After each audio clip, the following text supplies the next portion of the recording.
Si chiude con una categoria F per cavalli anziani, 11 al via dopo il forfait di Amélie Pan, macchina in movimento, 1 Camplume ed SM, 2 Commander Clemar, 3 Vortice Leo, 4 Batman Griff, 5 Cupido Cap, 6 ET Gar, 8 Irda, 9 Heraclion Font, 10 Eclissi BFC, 11 El Diablo, 12 DeLorean.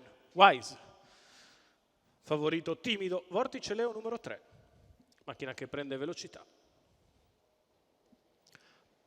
Partiti. È veloce Commander Clemar che prende la testa nei confronti di Camplus Mede SM, al largo Batman Griff, poi Vortice Leo, in mezzo alla pista Cupido Cap. È stato un bello strappo a partire con Commander Clemar che ha preso la testa, sbagliato Batman Griff. Camplus Mede SM numero 4 Batman Griff squalificato. Irda. Mentre di fuori c'è Vortice Leo che prova a contenere Cupido Cap, poi ha contato dei primi ET Gar con lì in posizione anche Heraclion Font, 29-2 i primi 400 metri di corsa lottatissimi, con i quali Commander Clema guida il gruppo nei confronti di Vortice Leo di fuori. Mentre in corda c'è sempre Camplus Mede SM, in seconda pariglia alla fine Heraclion Font è riuscito a tagliare fuori tutti e precede Eclissi BFC. Si viene sotto alle tribune con Commander Clemar che guida, di fuori Vortice Leo, in pariglia sempre Heraclion Font, la mossa in terza corsia da parte di El Diablo che muove in mezzo alla pista un giro dalla fine.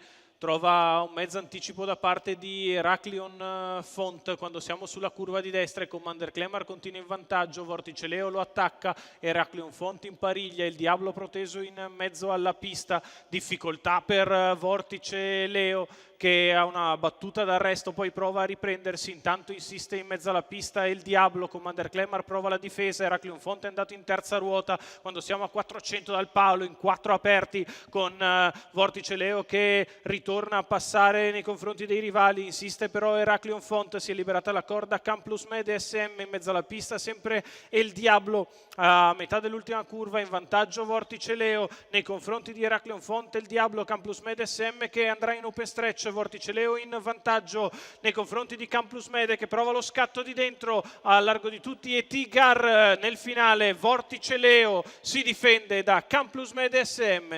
Poi per il terzo posto, probabilmente ancora sul passo, il Diablo, 1,16. Il ragguaglio cronometrico per Vortice Leo, Sandro Miraglia in Salchi al training per i colori dell'azienda agricola di Mauro Leonardi. Il percorso interamente scoperto dell'11 anni da Gruccione Jet che sottomette Commander Clemar nel finale, controbatte a Camplus Mede SM. Al terzo posto poi ancora sul passo finisce El Diablo.